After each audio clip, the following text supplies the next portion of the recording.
What's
up, man? Station, baby. dude, love the shirt too, Scarfhead. Rocking the mummy. Hell yeah. Hell yeah. Which one you got? Boom, motherfucker, man. Robbie? What? Which one you got on? Man, I got this Dracula shirt on, man. Sick. I got R2D2, C3PO up in this bitch. 2 Star Wars, 2 horror. That's great. Yeah, look at that. I'll take horror for 25. Cool. And it's funny that yours is Dracula and mine like so universal too. Right, that's crazy. I know it, man. But it's funny because they do have a picture of Bela Lugosi as Dracula chilling in the background in quite a lot of the shots in this movie that we're reviewing. We tried a lot of different shirt configurations. We landed it on the 9th configuration. This was the 9th shirt configuration. This wasn't even set up. Just random. And I'm going to do James Joyce with cats. Heyo. Just wait and see. Cool. My first jokes never land. Maybe was that too smart? Was that too smart for VHS? I sometimes just pretend like I get it. I'm like, this was one of those times. Instead of Shakespeare with dogs, I'm doing James Joyce with cats. Never mind. Okay. So today though we're reviewing William Peter Blatty's The 9th Configuration, starring Stacy Keach. This one was actually recommended by one of our subscribers, Zach. So we got to say thank you for the recommendation. Hooking us up, man. Thank you once again too, man. I really did enjoy this movie, actually, man. It was. I think we got the wrong one though. This is the 9th coin figuration. Yeah. Is it really spelled wrong? Yeah, on the side. That's funny. On here, it's fine. How am I supposed to alphabetize it? It's sort of kind of a horror movie. There's connections to The Exorcist. Very thin connection to The Exorcist. Is it? Very thin. Yeah, the second part of the Faith trilogy. Second part of the Faith trilogy. No, that, but the guy. It's the astronauts in The Exorcist. Is it in The Exorcist? Not the same actor, but the same characters in The Exorcist. It's the astronaut that Regan says you're going to die. Yeah. Right. I mean, that's more of like a fan theory, though, isn't it? Is that being confirmed? It's Cutshaw or whatever they call him. Cutshaw. Yeah, but he never. It freaked him out so much he had to get his own movie. That's crazy. I will say this was on Shudder because I had the same thoughts. Robbie is like, "Is this a horror movie?" But Shudder looks at it as a horror movie. Scream Factory put it out. Yeah, right. And it's not because they have Shout Factory which is kind of like they do, which the Burbs is actually Shout.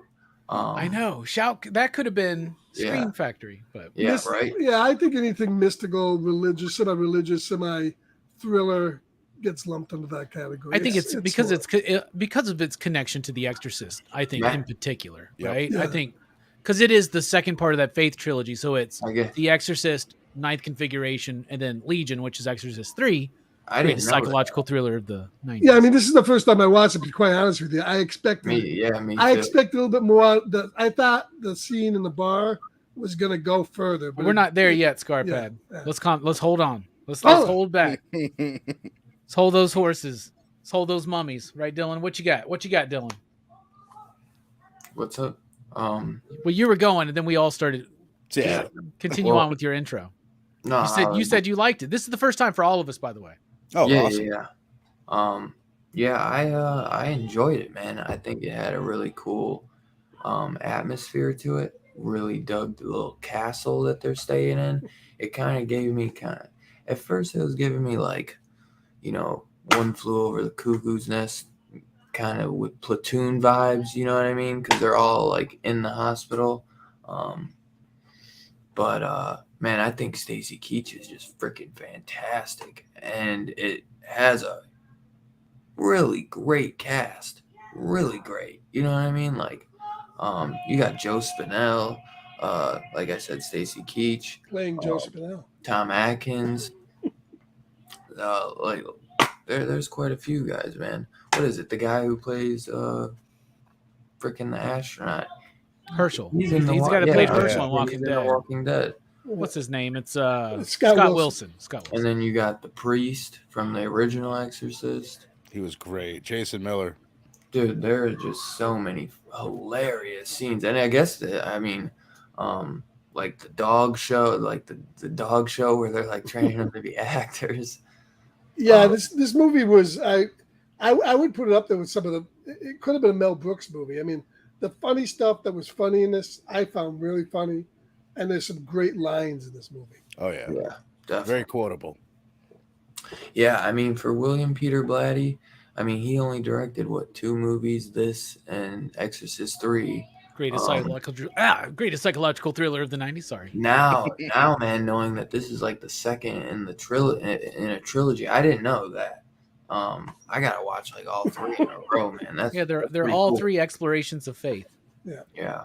William Peter Blatty was Catholic and apparently like still is or had his own crisis of faith that was connected to, I think, his mom or something like that passing or something like that. So, damn, that puts Exorcist in a different little light there.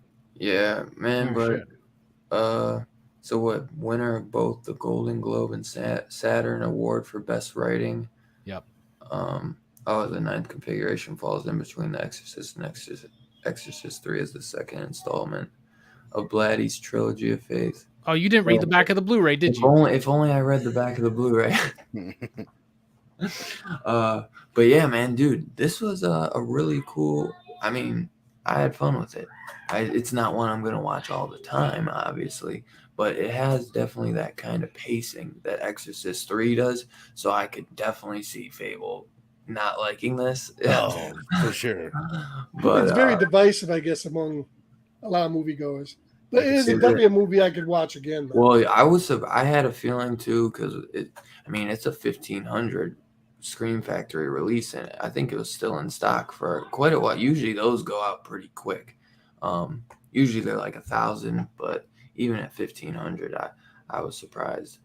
But I mean, it's pretty underground. Like I was searching on YouTube, most of the people that we praise and check out their YouTube videos, they didn't do one on this yet. So yeah, I mean, there's videos out there, but it's few and far between. Did you watch the ones from the South African like goth couple? Because that one was really fun. I don't like. Somebody walked in the office today, and I was doing some books, and I was listening to them, and they were like, "What are you watching?" I was like, "It's just some people on YouTube talking about this movie." I don't know. I don't know. It was really cool. There's like this goth couple, and they're like South African. It's weird. So they're like, "Thought it was okay, mate." Right. Like it's weird. It's like is Taika Waititi up in this movie? Right. So I'll never hear that accent now without thinking of Korg from Thor. It's off, Ghost. Right. Yeah, I mean, it's talking. It's like a play, so it might be tough if you're looking for a lot of action. Yeah, this is one of those ones that like it would be a difficult recommend because you got to make sure you recommend this movie to the right person because you got to be. I heard somebody say you have to be patient with this movie, and I think you really do. But I think that there's something to be patient about with this movie. Definitely. I agree. Vern, so what were your thoughts on this? First time watch as well for Dude, you. I feel like I'm such a broken record because I say this all the time. I'm like, thank God I watched this twice. Because I watched it once and no bullshit. I was like, I might go out to dinner this Saturday night instead. I didn't like it much at all the first time. Because basically it starts out and it's like a comedy for the first half hour, which William Peter Blatty, before he wrote The Exorcist, he was more well known for doing comedy. So, and I dug that. It's got the dude, what's his name, that was in Exorcist 3, Ed Flanders, and it's a lot of that same kind of banter that he had with the cop in there. He's just great with his comedic delivery, and everyone's wacky. And there's so much like just insane people talking nonsense that I had a hard time personally. I would just have a hard time focusing on all the crazy dialogue. So then when these really profound bits of dialogue come, I was still tuned out and I missed quite a bit of the most interesting bits of it the first time around. I decided, fuck it, I'm committed to the DHS. I'll go ahead and give this another whirl. And I really got into it to the point where it was like, it almost reminded me of like reading some Hickman shit where I'll like stop and like really, oh, what the fuck did he just say? And I had to like really like break it down. I kept pausing the movie and like thinking about the lines that they were saying and I the had wisdom that they were subtitles dropping. on. I had to have the subtitles on for sure. Definitely, yeah, I did the same thing. I think that alone helped my enjoyment the second watch through a lot, and then plus the twist. Spoiler alert: the twist that we find out that the main character, Stacy Keach's character, is actually he's an insane person, and that this is the whole thing is they set him up like he's the head psychiatrist just to help him work through his shit. Watching it through those, knowing that changed the whole experience quite a bit. But the performances were fire throughout. It's super slow. I think Keach, even though he's really good, there's at times where it's like, can you get a little? Where's George Lucas? Like faster, more energy, like a little bit here and there. But it works for the movie. Robbie nailed it, dude. It's a hard recommend for people, but I would definitely recommend it to the right person that wants to get philosophical and really think about a film. But for me, I loved it the second watch through. Hell yeah, man. Nice. I'm glad you enjoyed it more on your second watch, man. Yeah, me too. Yeah, I definitely feel like if you aren't a fan of Exorcist 3, it's going to be a hard one for this one for you as well. Because definitely, if we're going to see a trilogy, 2 and 3 are more in line with each other than the first, because obviously the first one is directed by someone else, but Scarpad,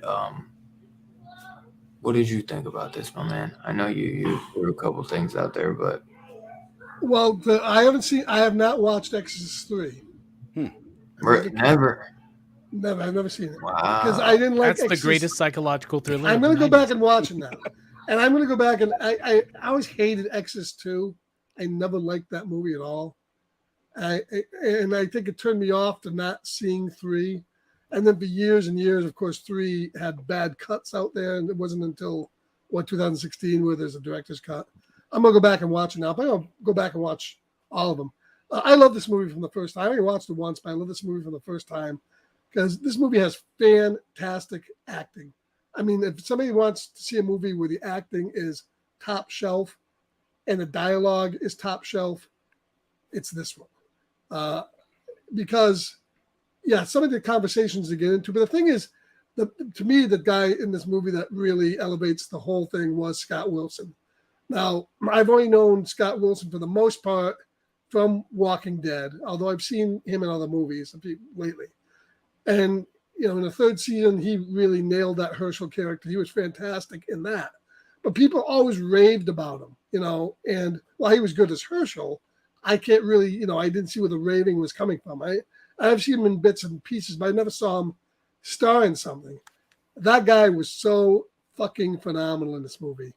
And it's his acting, and it's him throughout the whole movie, even when he's reacting to what Stacy Keach is doing. And then obviously in the end, it turns his life around.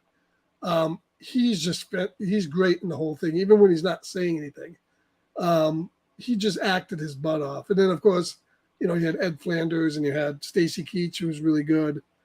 But it's just fantastic. And as I said, the set pieces, there's so many set pieces in this movie with the dogs and some of the other stuff that if you're looking for a movie that's funny, even though it's more of a black comedy that has great acting, a good twist that you probably won't see coming, and a decent resolution, this movie has all of it. I really loved it. Really enjoyed it. Oh yeah. While we're on that, just interrupt real quick. Did anybody see that coming right from the get-go when we had the doctor that there was the fake out where it was somebody else playing the doctor, he stole his pants? Yeah. I knew that one of those two wasn't who they said that they were, but I didn't see. Robbie, you're usually the one that guesses shit. Did you see it coming? The only reason why it was an idea in my head is because I was watching this movie trying to figure out what the bit was. Right? Like I could tell that there was some kind of a bit going on. And I thought it was something crazier, but I was looking for it. And it's the scene when they're on the tree and Jason Miller says it's just like that one picture where the lunatic takes over the asylum, but he thinks he doesn't realize I think that was Blatty being like, yeah, I mean, this has been done before, but this is a way different way to do it, I guess. Cool. I knew there was something up with Stacy Keach. I didn't see that, but I knew there was something. There had to be something more with his character. Right. Yes, for sure. Because of the restrained performance. But sorry to interrupt you. What did you think, Robbie? I know that's where Dylan's going. Damn, man, you just taking is this Verno's horror show? I'm just messing with you. So to elaborate on what I was saying, I was expecting something in this movie because I'm thinking this is a horror movie, right? And it starts off. I think first of all, this has the fucking cheesiest openings and endings, period. It starts off with that fucking song and the fucking weird, and I'm like, is this a beer ad from the fucking 70s? What's going on here? I don't know what's going on. And then it goes into this really surreal, bizarre shit. It's so disorienting, which I think was really cool. And it was kind of mesmerizing. It brought me in. The atmosphere of this castle that they're in. I immediately started spotting things like all these horrific statues that were in this place that's supposed to heal madness. And I saw a lot of demonic imagery, including Azuzu or whatever, right? Pazuzu, right? Is that right? You see that demon statue was in that fucking castle from The Exorcist. So I'm like, immediately I go, these motherfuckers are in hell.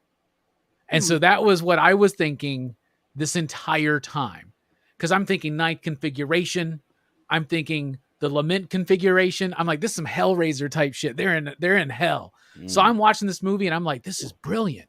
And it's mad. The Scarpad, you're straight on. The dialogue is so perfect.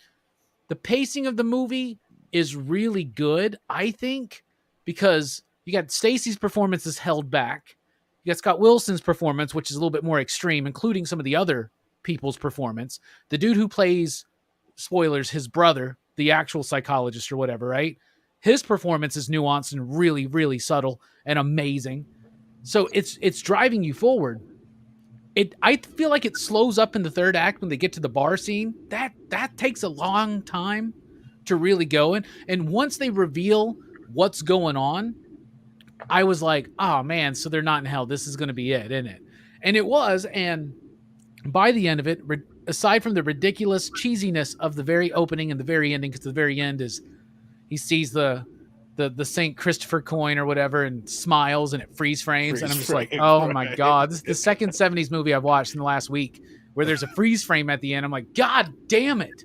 But it's also kind of fun and kitschy, you know? So overall, I was really astonished by this movie.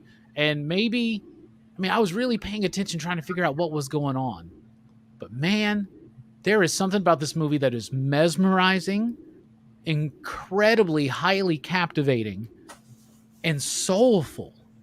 Soulful, man. This is a movie that is questioning faith in a very real and grounded and somber kind of way. And I found that to be absolutely astonishing. Aside from the little cheesy bit at the end with the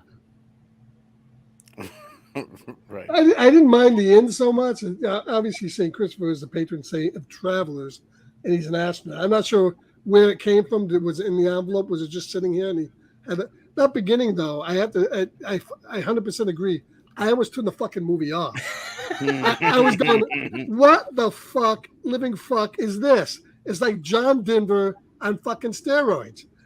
What was the whole point of that? Was he testing? That's got to be one of those. Was he testing people's faith to see if they'll fucking turn the movie off? What, in the beginning, or? And then I looked at the end of the fucking movie. Song, yeah. It's uncredited.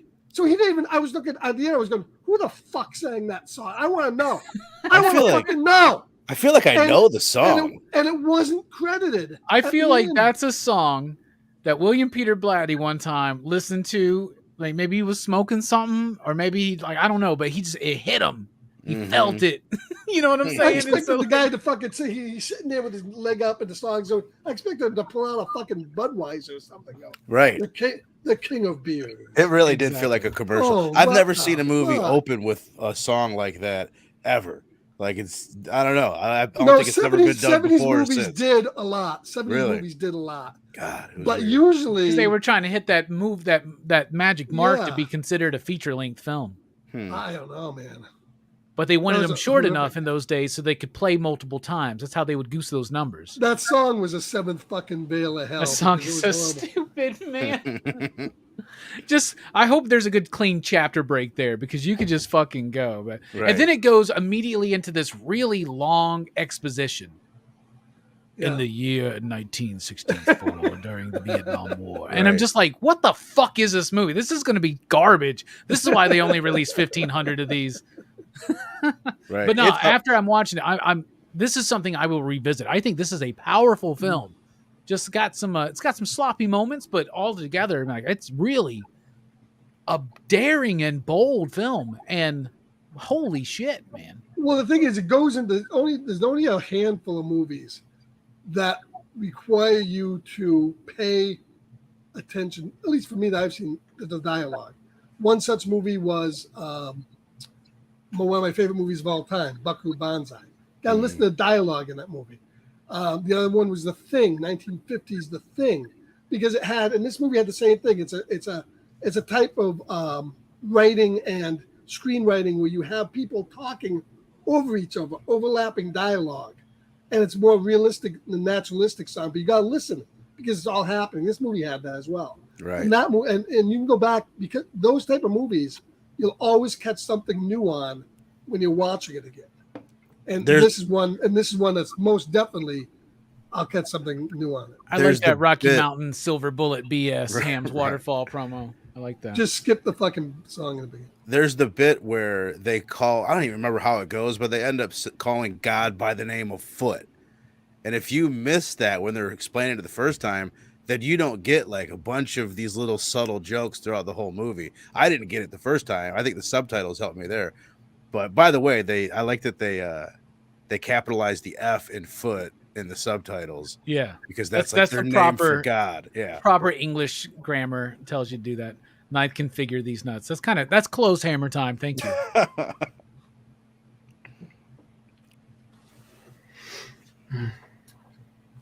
So, Dylan, so what did you think about what? The movie. I thought we've been talking. I think you started it, man. Right? Yeah. I was gonna say, if you guys want to go into the cinematography and like pacing, not really any practical effects, I'd say, in this movie. But there's some cool setups, like with production design, like the moon shot. Like that's the most.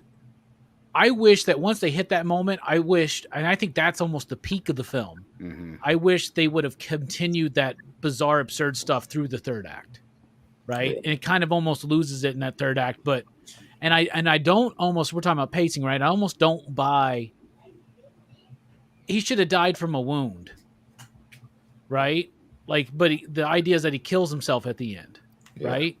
But he should have died from a wound, Right. but he's got the like. The- If he just, That's the weird. whole thing, though, is he's trying to prove sacrifice himself to the astronaut, because that's one of the bits is, have you ever seen somebody make a completely unselfish sacrifice and do something for someone else? He's named me just one, and that's all he's gonna. I didn't like that, actually, that idea that he's gonna kill himself to inspire these other people. And I guess Blatty, he's made since then, he doesn't like it either. He's made different cuts of the film that don't have the knife falling out, so he doesn't kill himself, because You would think that that's this blasphemous as it wouldn't is, have you know. that then. Well, at the end, the soldier asked him who the guy was, and he said he was the Lamb, Yeah. the Lamb of Right. God. So I think there's a visual symbolism that's going on there. Right. Is what they're trying to do, where you sacrifice the lamb in Judaism, right? And in Christianity, Christ represents that lamb, right? So that shot with the moon was fucking amazing, and the whole sequence where he's talking about the ninth configuration, and it comes across like a fucking science movie sometimes, like with the way it's presented, and it's so fucking weird in the beginning, and like, so when the guy's on the fucking rocket pack, the jetpack flying across the screen, I'm like, okay, there's really something else. That dude really gave a crazy person a fucking jetpack in this movie, so it can narratively fall apart because I don't see this happening. Do you know what I'm saying? Like, but it's ridiculous. It's absurd. It's a farce. So this is based on a novel that William Peter Blatty first wrote back in the 60s called Twinkle Twinkle Killer Kane. And that was a comedy. And then after the success of The Exorcist, he reconfigured it into the ninth configuration. And the movie almost kind of feels like it. And that was a more serious psychological rumination on faith. Yeah. Well, right? and let's be honest too. Probably the success of One Flew Over the Cuckoo's Nest. Also. Exactly, because was it Dylan that you said that, right? This exactly that came feels out. like that. They came out 5 years before that. So. Yeah, and it does have that vibe where but it's more absurd with it. So like, I love the pacing. But you're right 100%. As soon as the twist is revealed, allow that goofiness, allow those guys fade into the background, and they get pretty mellow. They spend a lot of time at that bar, and just the general public, the way that they were sold. Oh, my cat wants out. The way they were sold biker gangs in the 70s is ridiculous to me. I'll be right back. Go ahead, y'all. Well, I was just saying, did anybody get I got a wicked Mad Max vibe out of the leader from in the bar there. Right. That guy gave me and just the whole bar guys gave me kind of a Mad Max type of toe cutter vibe from them. Well, it was so strange. Like, I don't know if you guys like, and then I assume you picked up on it. It was a gay biker disco bar. Pretty much. Those bikers were all gay, and they were just the fact that they were all dancing around to disco before they started like kissing people and stuff. I'm like, what the fuck? This is kind of weird. It makes it's more forgivable knowing that it's a gay bar also. So bikers don't standardly dance to disco, I don't think. I was watching this video, and they were talking about at the end they're with the colonel, with the astronaut, that they're about to rape him right before what Kane goes crazy. Lynch. I thought he was just gonna piss or shit on his face, but like I was like, what you raping? Like, because like, and I'm not trying to get into it, but like, I don't think that's the right thing to do. No, it sounds dangerous. It sounds very. I mean, I'm not saying no form of that sexual violence is the right thing to do ever. Right. I want to clarify that, okay? But like, I really unclear on what was going on in that scene, but I think that was the intent, was that there was some kind of sexual violation that was about to happen. I think Dylan nailed it. I think the dude was trying to shove his you-know-what down the dude's throat. Oh, yeah. I didn't hear you say that, but like that seems like a dangerous proposition. Right. It's a good way to lose a dick. Yeah. Someone tries that on me, okay. And that would. I mean, what the fuck you think's going to happen? Maybe that was a scene that got cut. Maybe there was a bitten dick and we didn't see it because of what was going on. Damn, that would have made Shudder's bitten dick collection. So. I love how we were talking about the big religious philosophical meanings of this movie, and now we're talking about biting dicks off. Well, that's the way the movie is. The movie is all over the. I heard one YouTuber. There are some deleted scenes and outtakes on the social features. Now I have to get the Blu-ray. Is Some there a bit- YouTuber I heard, He's like, he I just- gotta have that dick on. but let me answer me this question: is that fucking music video from the beginning? Is it not down there? Because I want that music video, man. No, I don't know if there's a music. That's a good point. Feature. Nope. I don't know. Hold on, I'm not seeing it. That'd be so. The song is called San Antonio. Bring me home to San Antonio. What the fuck does that mean? I actually like the song, but it doesn't fit. I like No, the it song. doesn't fit. I'll go out Dylan and just say it. lit up a fat one. Was like, yeah, man. Let's go to San Antonio. Did everyone go on the question I just asked? No, Robbie would. I didn't say anything on Okay. the cinematography. I think the best bits of the cinematography, which was really good. Like the film looked Yeah, great. that's one of the best, one of the greatest parts is the look. Right. A big part of that is just the castle and the architecture and the way that they had a lot of, like, they set up the camera from an angle where you could see also through an open doorway with a lot of depth to the scenes, and it was lit really good. A lot like remind me when we talked about Manhunter with the Michael Mann film, where it was set up a lot of like still shots, just really cool compositions, kind of look more like a picture rather than a movie with the moving cameras and all that. But it looked great. It was shot really, really well. Hells yeah. Hells Mhm. yeah. Scarphead, what did you think, man? Yeah, I mean, I thought the castle stuff. I mean, it's obvious. I think to a certain degree, some of the stuff in the castle, you can tell it's kind of set, kind of like a set. But yeah, it was shot extremely well because they shot it like a horror movie. I mean, the castle was presented like a horror movie from both. Now, I don't know if, from the outside whether that's a real castle or a model. I think it was real. And then, of course, when you went out to the bar, that was kind of lit and shot in a whole different way. So, yeah, I thought it did a great job cinematography. Music wise, I have to watch a movie again for music because I think it it did obviously a good job other than that fucking song in the beginning. But yeah, I think the music and the cinematography was fine. Yeah. Music was really good, I thought. What, are we talking about music now, Dylan? I didn't know that. Okay. I said it. Well, I don't think you mentioned the music, but we've been I pairing. didn't. No, you're right. I didn't. I was waiting.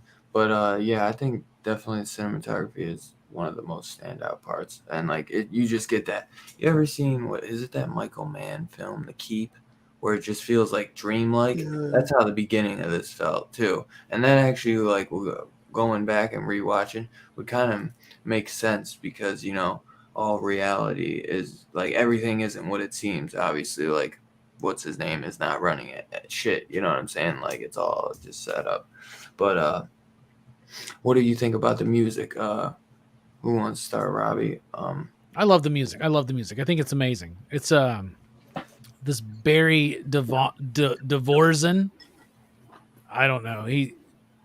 Whatever. Yeah. Anyway, I love it. I think it's great. There's a bit I think on the Blu-ray where he's talking about it. I think I watched it on YouTube because I thought it was something different. But anyway, he's talking about how he's trying to use like a beautiful melody, but he always adds a dissonant element to it because he wants you to get the feeling throughout the music that this movie is not quite what it seems, that there's something weird going on, right? And I think the music in the movie is really, really elegant. And I think it's rather subdued the way it works, but it works so well. I could not find it isolated on its own to listen to it. I was wondering, man, because it's one that I would want to listen to. I know, because I hate it when you don't get to see stuff like that. But I thought the music was actually incredibly well done. One of the best parts of this film. It says he worked on Event Horizon, Nice. B, freaking The Warriors, SWAT, National Treasure, Rick and Morty too. I think maybe he wrote. I don't know, as a writer on Rick and Morty. But yeah, he's done a lot of big. He's a pretty good name. Nice. He's done some stuff. This is a tremendous score, though. It really does. This is a difficult film to edit, and it's a difficult film, I'm sure, to compose for. But he nails it. He nails it. That scene on the moon scene, god damn. Right. Yeah. I felt like that was Blatty's moment of almost hitting something Kubrick-like. Right. Obviously, he didn't quite hit it, but like he was really pushing hard for his first fucking directorial movie, right? That moon scene, like it was. I think it was one of the most striking visual bits of just cinema that I've ever seen. It was like, holy shit! Just like the contrast of seeing like all this technology and it's on the moon and there's Jesus Christ on the cross and there's just there's a lot to think about there. And it's Like amazing. the posters for it are freaking gorgeous. I mean, like look at these, and then just like the look of all the the inmates. It's hard to kind of tell, but they have just such a unique look. Blatty just did a great job, and then you see the one where he's kind of where Keach has kind of like a rosary over his head. And Blatty's in the movie. That's what I was just thinking. Right, it is right. He's the guy that steals the doctor's pants. He's pretending to be the doctor in the beginning, and then him and those other dudes are always waiting with the what is that, the gurney or whatever, for somebody to fuck up, like the guy on the rocket. Like, and then when he crashes, they just run after him. I think his wife's in the movie too. She's the bartender. Oh, really? Linda Blatty. Yep. Another thing on music, like I did dig in the bar. That was another thing that made the bar scene. Scarpad, you mentioned that it was lit differently and shot differently. That music throughout the whole thing, like I could get down with some disco, especially like the long jam, like after like the whatever the song is. Once they get past the verse part of it, and there's just a jam going on throughout the whole scene there. It's fire, in my opinion. I love that bit. But the other thing about the music, it was the most horrific part of the movie. Like it sounded like a horror movie score, right? Like for sure. Yeah, the bar scene I thought went on a little long. I think that could have been trimmed a little bit. But it's obviously about 2 hours, a different part of the movie, so maybe he wanted a change of pace there. But yeah, it went on a little long, I thought. But it was good seeing Lynch and all those guys in there. Why were they mad at Cutshaw, the astronaut? I didn't get that. Is it because he abandoned the counter? He didn't go to the moon? Like, were they mad at him over that? I think just everybody back then had the big government anti type of thing. And then of course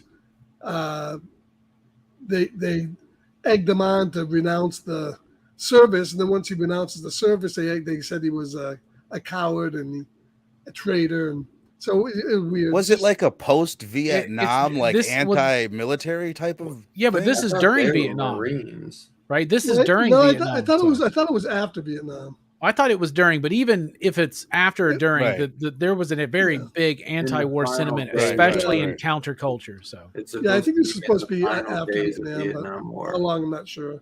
What's that, Dylan? It says in the final days of Vietnam War. That sounds right. So it's towards the very end.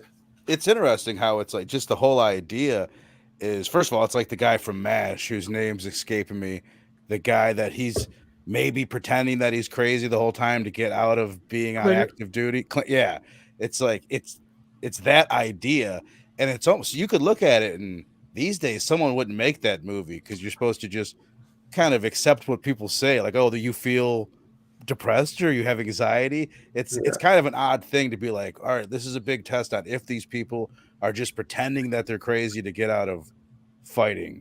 Like, it's that idea wouldn't really be messed with today.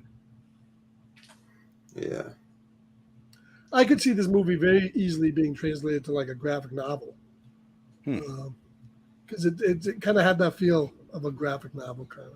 Someone called Dan Waters right now. Scarpa, what did you think of the music? Like I said before, I thought the music was good. Other than the beginning one, throughout the whole thing, I thought it was, the music fit, and the music really sold it, and it sold it in all its different parts. It sold it in the before he you saw the twist, after that, and the spot that in the bar, you really felt that it could become a full-blood horror thing. I mean, the guy was cutting off heads with strings in Vietnam. I mean, I expected he could do almost anything once he flipped. That switch was flipped, Yeah. Mm-hmm. Yeah, man. I think the music was great. It goes absolutely perfect with the cinematography, and I think Robbie is pretty spot on that this would probably be a difficult film to score for. It'd be a difficult film just to cut up. Period. So I think the editing is, like we talked about the style and so we did the cinematography and structure. Um, I think it's great. It's paced slow for some people. I don't mind it where like I watch so much stuff where it's like I enjoy something different every now and then. Um, but I think it works perfect. It could be trimmed a little bit. It's a 2 hour movie. There are some scenes where a little slow. Maybe that's what Blatty was going for.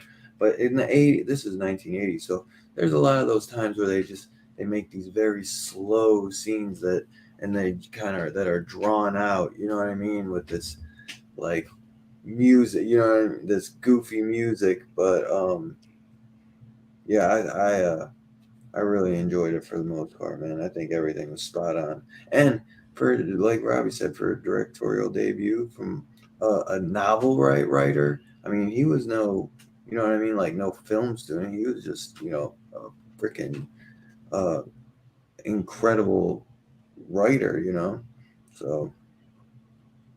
Um, who I guess next would be who would be your favorite character? Um, I know obviously we could all say maybe we could go around and say something about Killer Kane, and then we could pick a different guy. Because I obviously Stacy Keach does an incredible job. I mean, when the guy, who is it, the older guy who's kind of giving Keach shit all the time, and he's just like, "Good God, man!" He's like, "Help someone for God's sake, help Mm. someone." He's like, "You're gonna wear the suit. He's like, "You're gonna sleep in it, and if you take it off, you're gonna die in it." And it's just his face just Yeah, that scene was amazing. That's the dude incredible. from fuck. I forget it. Was it the movie we just watched a couple weeks ago that Robbie wasn't there for? He What was it? Live, that was Neville Yeah, Brand. Yeah, I can't believe that was the same guy. I looked it up. I was like, oh shit. I've been dying to review Road Games, which is like an Australian thriller horror movie um, with Stacy Keach and Jamie yeah, Lee Curtis. Mm. Um, yeah. That's a good flick. we'll have to do that eventually. But yeah, the Stacy Keach is fucking fantastic, man. That is without a doubt my favorite scene in the whole movie. Yeah. And just like I rewind, and it's just like the movement of his face, man. He's just like, just It's and intense, man. it's so good, man. It is. It's so good, and that's the first time where you really are like, okay, he's fucking nuts. You know what I mean? Right. Because at the time, like Scarp had said, it's like you know something is going on because he's having these dreams. You know what I mean? And then the one astronaut guy, he keeps saying like quote like trying to compare him to this movie where the guy is the psychiatrist and he snaps but he's really a crazy person, which I guess he kind of spoils it then. But what do you think, Robbie? Well, there's some really good ones. You said Stacy Keach. There's some Yeah, really good ones. I'm going to leave those for everybody else. I yeah. want to talk about the dude who's trying to walk through the fucking wall. Oh hell yeah. Because that moment, that scene, that's probably my favorite scene because he's like very intelligently discussing making his atoms shift to pass through this fucking wall. And the way he says, the way he is just so like, the way he delivers that dialogue is fucking fantastic. And the dialogue is incredibly funny because he's smashing the wall because he's like, the atoms wouldn't let me go through. So I'm going to bash them with this hammer so that the other atoms see it and understand what I'm capable of. And then when he's like, anybody can do it. Anybody, cops, people from Nashville. Right. And That's he's the just got best this like line. deadpan fucking delivery. So that shit cracked me up, man. So Yeah, I'll go with him. that bit later on, it's they throw in a little scene of him. It's in the middle of some other big events in the movie. Then there's this 1 second scene where you just see that character in the water, he says, "At least water molecules have manners." Yes. And then it just cuts away. It's like, holy shit, that was so funny. He's like trying to be the Flash. If I vibrate at the right frequency. Exactly. Just cracks me up, man. That's really good stuff. Yeah.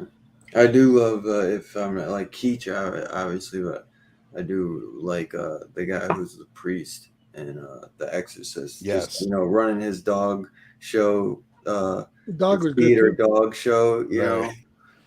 He's before- phenomenal. I think he He's has so good. some of the funniest lines. He's got a lot of funny lines. He's like, "Get the fuck out of here." Just like, I don't know, his delivery throughout the whole film is hysterical.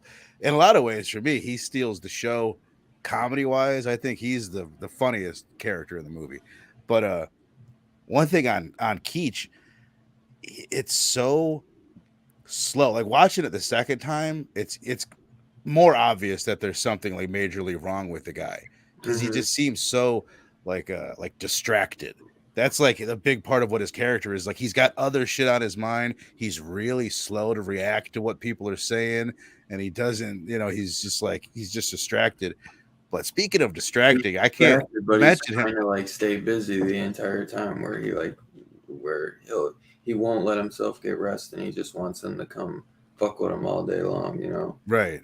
How about his, and it's probably like rude to talk about, but like his hair lip scar, like it helps the performance and his character, because it just like sets something off about the guy, and it really adds to like his facial expressions. Yeah. But Yeah, I noticed. I couldn't figure out. It almost looks like a cleft lip, almost. I Right. thought that's what it is. I think that's real life. Right. No, it is. I don't think Stacy Keach has that in real life. Yeah, he's got that. Sure. He's got that shit, yo.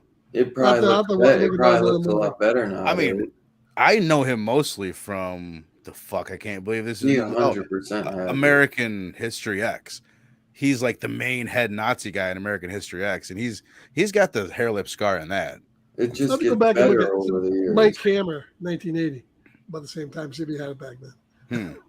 I'm pretty sure, but yeah, obviously he was great, and Ed Flanders though, him and Jason Miller are the funniest bits in the movie. Robbie, you nailed it with like Ed Flanders has more of a nuanced, like the range that he shows in this movie with his delivery of his funny bits, but the subtlety, like when he has that conversation with what we find out later is his brother, and then he walks out of the room and he starts crying and he's holding his he's phenomenal. Everyone is great in this movie.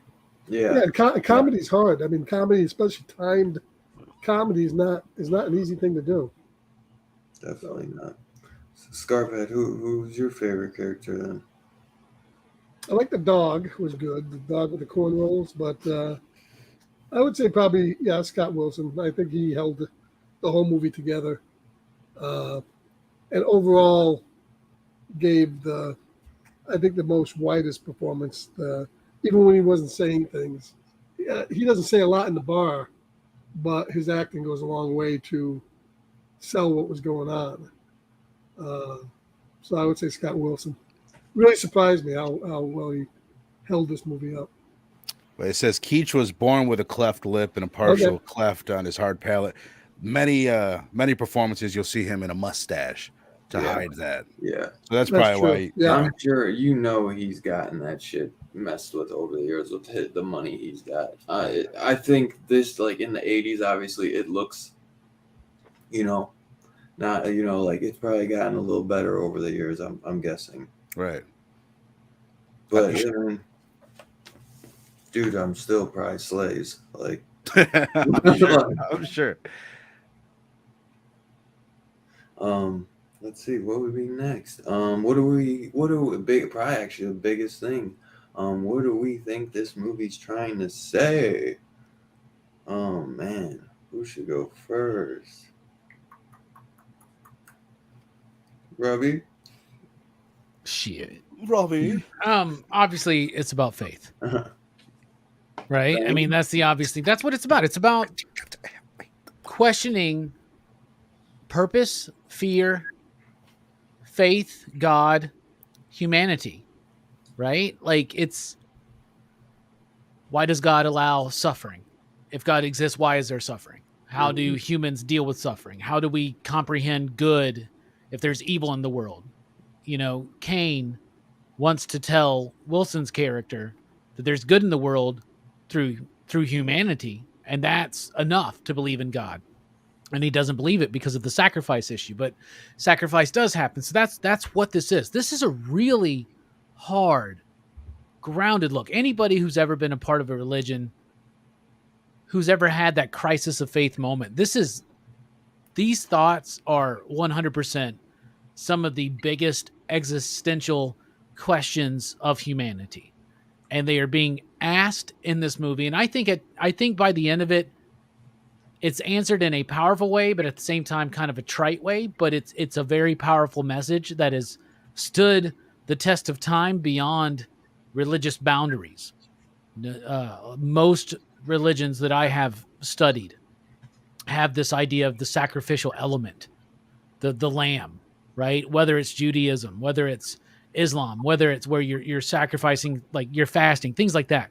Whether it's Christianity, whether it's any of the polytheistic religions, stuff like that. Sacrifice is a big key component, even in many mythologies and even in our superhero comics, like Superman, Death of Superman, for instance, is the big sacrifice. That's kind of akin to, an idea of a religious sacrifice, right? Like a Christ messianic type moment. That's what this is questioning. That is its answer, but it does not hinder the real grounded soulfulness of that search, of those questions. And that is captured in this movie.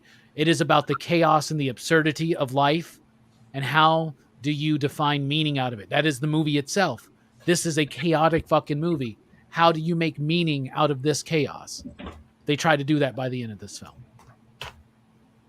Definitely. Nice.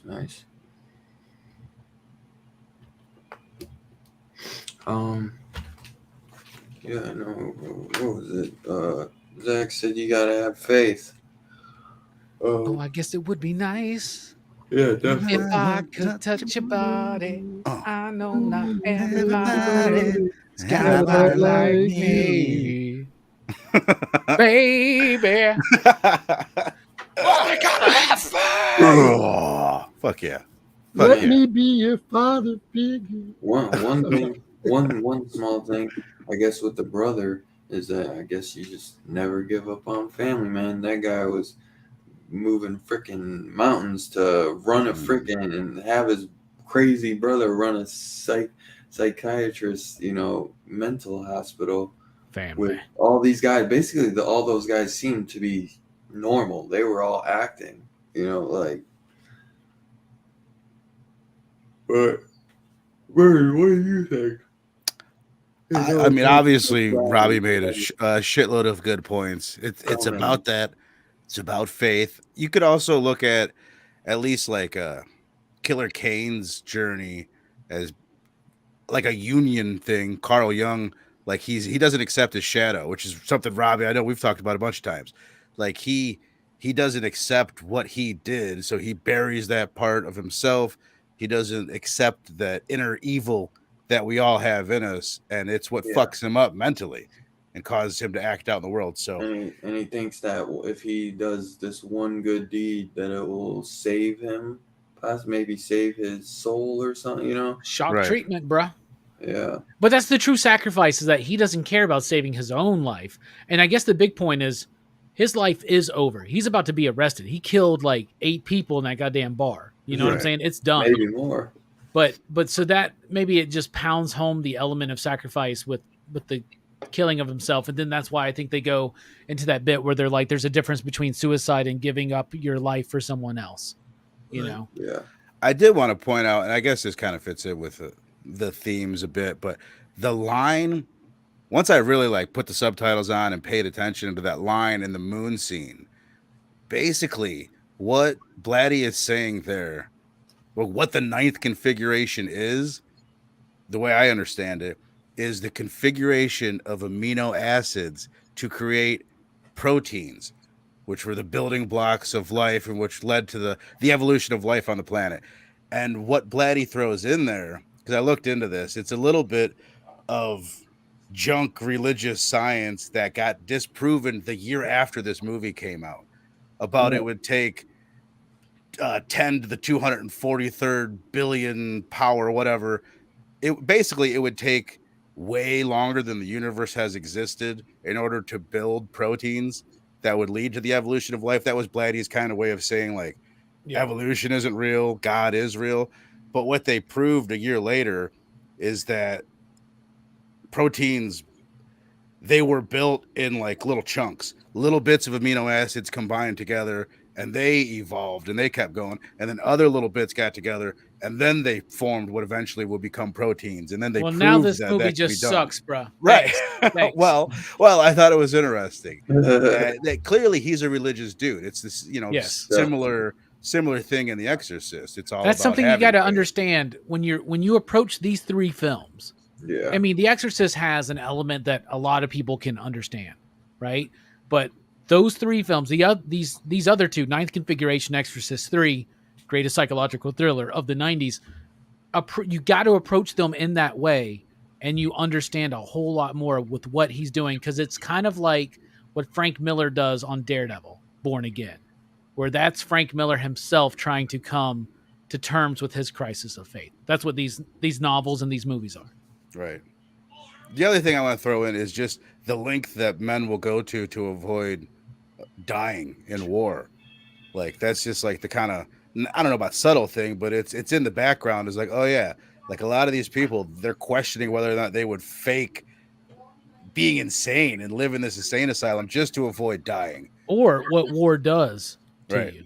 Right, because he was already in the war. I mean, the Right. war Well, had I'm already saying done a what- lot of those guys were trying, like, that was the Right. question, is are they just trying to get out of having to serve by pretending that they're crazy? Like, I'm pretty sure No, everybody in there is fucking crazy. right. Didn't it say right in the beginning of the movie, right in that monologue, didn't it say that these were all guys who went to war and came back extremely changed and disturbed? These guys were all in the war already, Right. and the war had already done what it did to them. It's not really explained, what happened to a lot of these to drive. You Mhm. can understand what really caused it. But yeah, all these guys were in the war, and then they came back extremely disturbed and damaged. Mhm.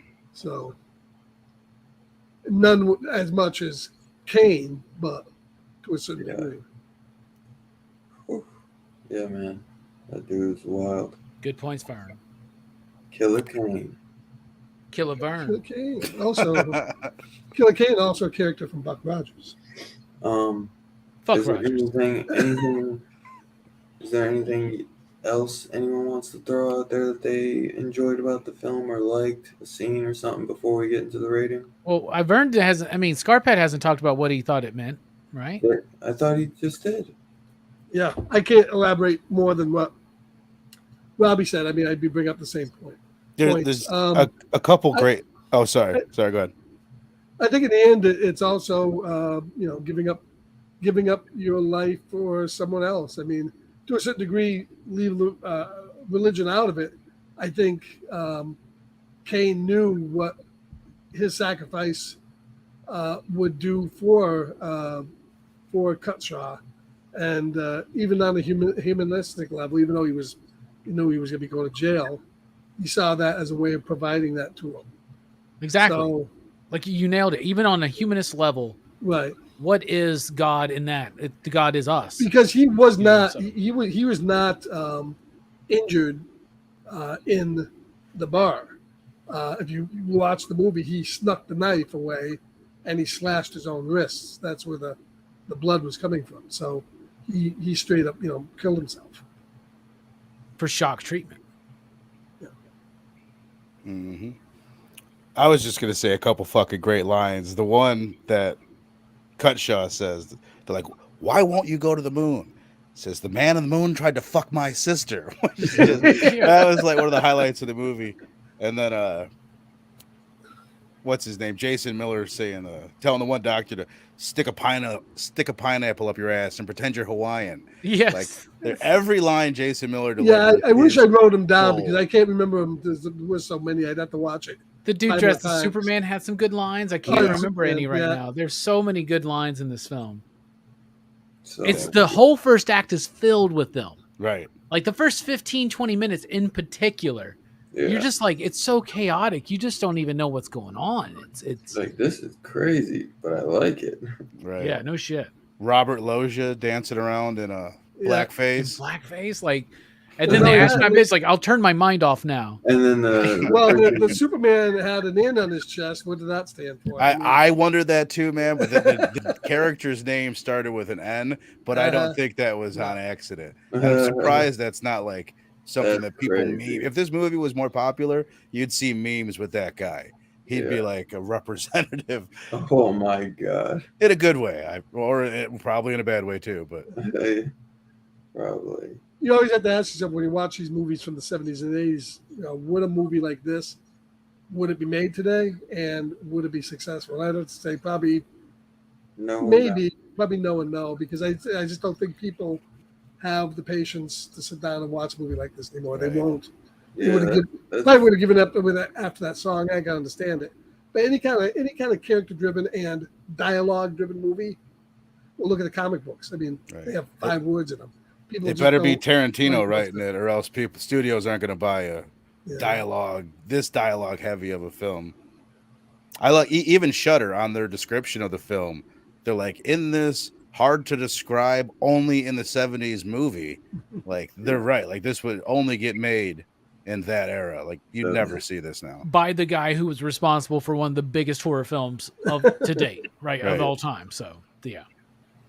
It's the only reason it came out. Those 2 reasons. He like had a fight with the studio over this film. He like pulled distribution from them because they wouldn't allow it to be cut and presented in the way he wanted. He pulled that shit away. It's crazy to me. Well, I forget who they said was Jason Robards, and there was 2 other guys that were supposed to play it and they dropped out.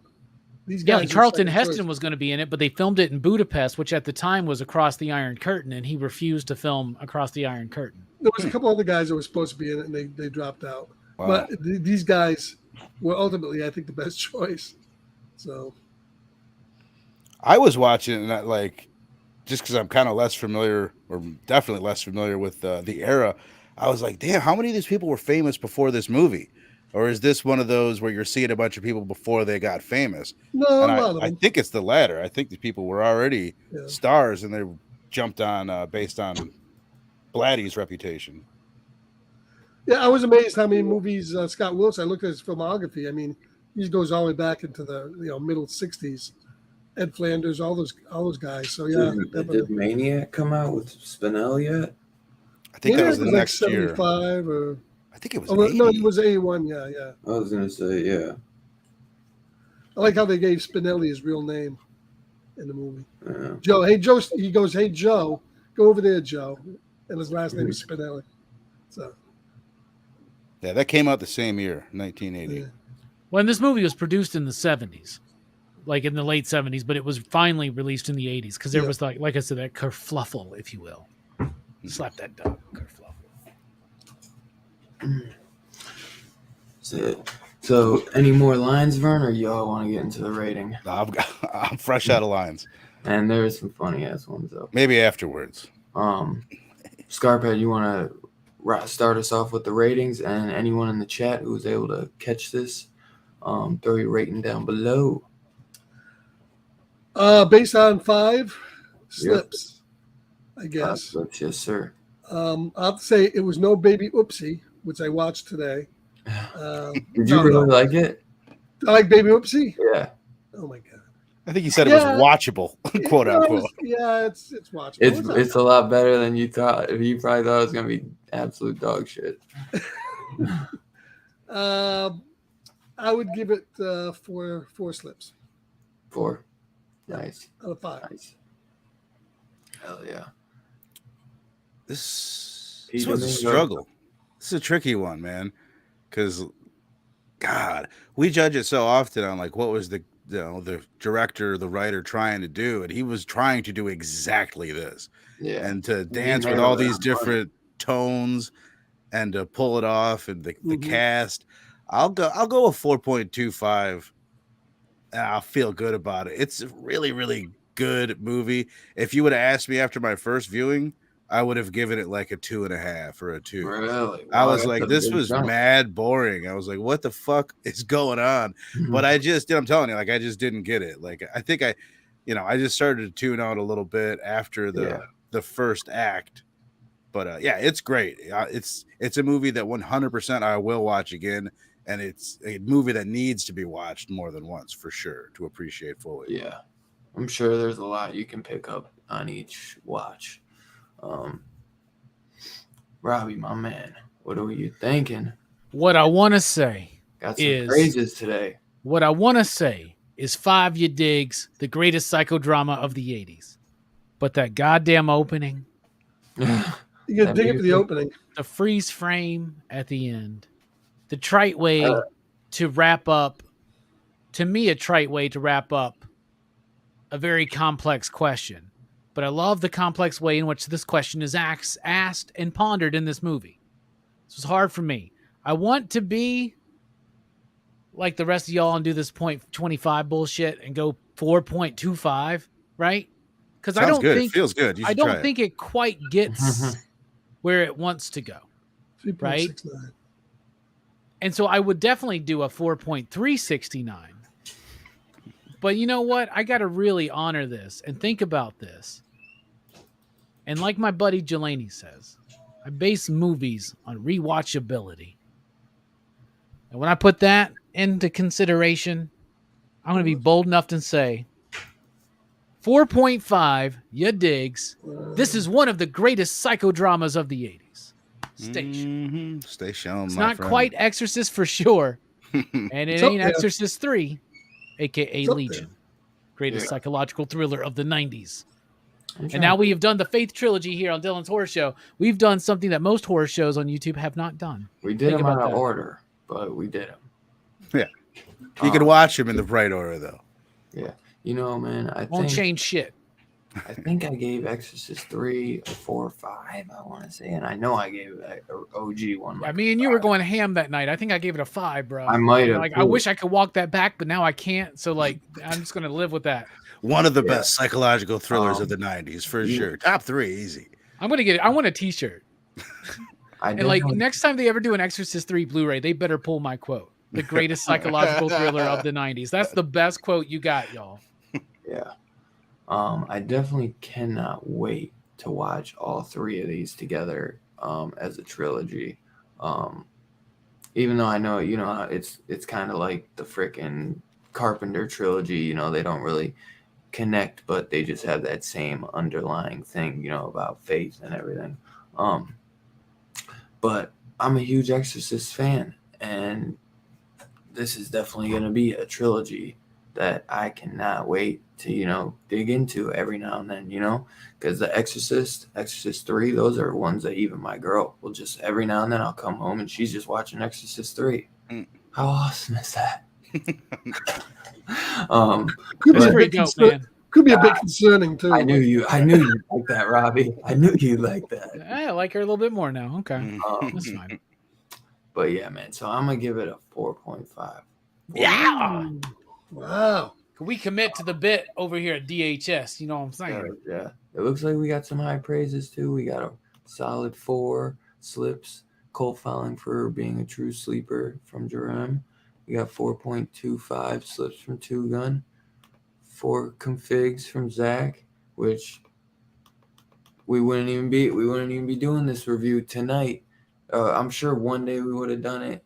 Because once this did get released, I was kind of hyped for it, especially once it got put on Shudder. But thank you, man, for kind of pushing that on us, man. Hell yeah. Because this was a fun one, man, and first watch for all of us. So thank you, Zach. That was really awesome of you, man.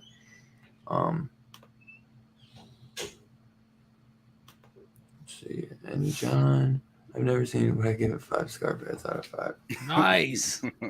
I don't. She only watched like half of it because I put it on last week, and like after like maybe Sunday, and then she's like, "Can you go get me food?" So then I went and got food, and then I never got to finish it until like the next day. So she didn't get to finish it with me. But once I tell her about it being a part of, The Exorcist, and that we'll do like a little trip. We'll probably end up, doing a little. So you almost had like a crisis of food there. What was that? So you almost had a crisis of food. Food. Never mind. Instead of faith, bro. Instead of faith. Get it? Get it? Oh, okay. Oh my god. So yeah, what we got? 4 from Scarpad. Was that right? 4 from Scarpad. What did Vern say? 4.25. And 2 4.5s. 1 from me and 1 from Robbie, with a 4 from Jorem, 4.25 from Two Gun, and a 4 from Zach. What's that average score of 4.269? Sure, you do that all in your head so well. Dude, Right. I know. I'm a human calculator. Yeah, you're like a Rain Man type thing. I love that you all steal my bits. I just love that. I know. I said I tried to do it during a live one time with you guys for Batman. I'm like, this is not as easy as Robbie makes it look. I fucked it all up.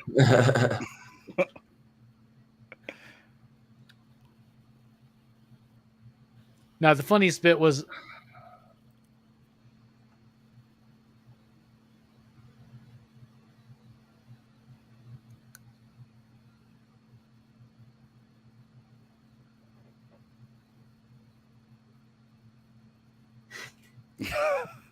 damn, y'all got me almost. I thought you guys were. I laughed just to see if it was fake or not. It even looked like a little pixelated. So wait a minute. So let's talk about the ending there. You brought the ending. So what I mean, I kind of get it, but I don't get it. I understand what the metal means, but where did the metal come from? He's like, he finds it. Did that come out of the envelope? He left. You remember earlier in the film where he's like, "Promise me, if you die, you'll leave me a sign if there's an afterlife." That's just pop in the car. Is that? That's what I take it. He magically said, where did this come went from. Is that's it? Yeah. Because the last time we see it is in that dude's possession. Right. Right. Okay. Yeah. He slams it down. Yeah. And he takes it and he's wearing it or some shit, right? Because he even shows that he has it or some shit like that. By the way, that scene, the cut shot, the astronaut, he's Zach's giving got him, it. His ghost put it there. It's that simple. It really is. He's giving him so much shit. And then afterwards, he's like, I like you. You're regular. That's another just funny ass bit. You're regular. He's nothing but the doctor with no regular. pants. It's hilarious to me for some reason. And then he still doesn't have them the next day. He's like, you got to get those pants. He does such a great job, man. When you rewatched it and you saw him break down that one part, I bet that hit different. Oh, it did. Everything hit different. Every scene with those two characters in particular hits different for sure. But do you really buy that dude's an astronaut though? Yeah, totally. He's got his shit together. I question. There's a scene. We got Perry. Look in the comments. We got Perry. Yeah, he's been here. Yo, my screen. We got him with the bit. He says, "Yo, my screen froze."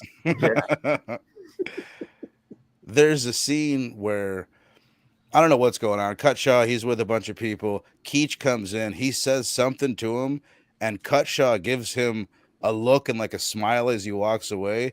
That to me, I read that as like, oh, he is sane. Like he's like, I don't know. Some people are faking it throughout this film. That's the way they lay it on to me, the way I read it. You think that though? You think that these people are faking it? I don't think they're faking it, man. I don't think anyone faking. You don't think any character in the whole film is? That's my idea. I think because in the movie they did say in the beginning they were all there for a reason. Now but you're saying you think some of them are faking it. Well, they even say at that point in the movie, they say what they mentioned that some of them might be faking it. Then maybe why say that? Maybe the point. Maybe the point is that Caesar's like in these biblical terms, Caesar doesn't care about these spiritual matters. Doesn't care about the breaking of a man's soul. They immediately assume that someone questioning or taking, like, say, a mental health day from a war, right, is like fake, right? But that's real. Yeah. Like that's real shit that we all deal with. Some of the bits were so over the top. I mean, obviously they were designed to be comedic, so it's hard to really judge that because let's face it, these guys wouldn't be flying around in jetpacks, Right. and they wouldn't be doing half the stuff they're doing. They're doing it because it's funny and it's a black comedy. Right. So it's hard to judge on that merit, I Yeah. think to a certain degree. And I'm not But even but saying as you said the whole thing too. I mean, it is very hard to balance a movie with tone because this stuff is very over the top. I think this movie really does do a great job tonally of balancing the faith aspect with the over the top black comedy with the violence in the bar. I mean, that's Then three, it four goes, different yeah, things. it's so weird because it's balancing the surreal and the cerebral all Right. at once, and then it just goes into this third act where it just heavily Right. goes into this one bit. So that's a little bit weird, but this But it movie's does it fucking great. mesmerizing. I think the more we watch this movie, the more we will like it. right. It's hard to do. I mean, look at Taika Waititi couldn't do it. Thor: Love and Thunder No, is all he over the could not. fucking map Yeah. tonally. We've talked about plenty of movies that can't handle that tone. that Right. wasn't direction, that was writing too. I mean, they wrote it where they wanted to have all these different things together to mesh. And I guess you can do it, but it's a hard thing to do. See, the Super difference hard. there is like Taika does what I think would be the modern MCU equivalent of camp, right? But this is not camp. Like this is like theater of the absurd and like incredibly witty, very well written dialogue. There's That- some that- bits of slapstick. agree. I don't know what Yeah. the difference between slapstick and camp is, but the parts where he's in the astronaut suit and Well, he's tripping slapstick over would the just paintings. be more like physical, yeah. Yeah, But that's there. Even the rocket, the rocket. jetpack bit is a fucking Right. bit of slapstick. That's You know one what that I'm I was like, what in the fuck? Like, it doesn't seem like it should be in a movie that deals with some of the deep subject matter that this one does. But like to Scarpad's point, it works in this in a way that Thor doesn't. And I'm glad you brought that up because Thor almost shows you how hard it is to really pull that off. Yeah. Thor's dealing with these really, really serious subject matter. And that was my problem when I left the film is like, that story could have been so much more meaningful in the hand. The problem is Taika Waititi he had such success with Ragnarok that of course they're going to keep him on, but he wasn't the right guy Well, to tell also, the from Jane what I read Foster too, not story. to have this devolve into Thor: Love and Thunder, but it wasn't just him. It was also Chris Hemsworth.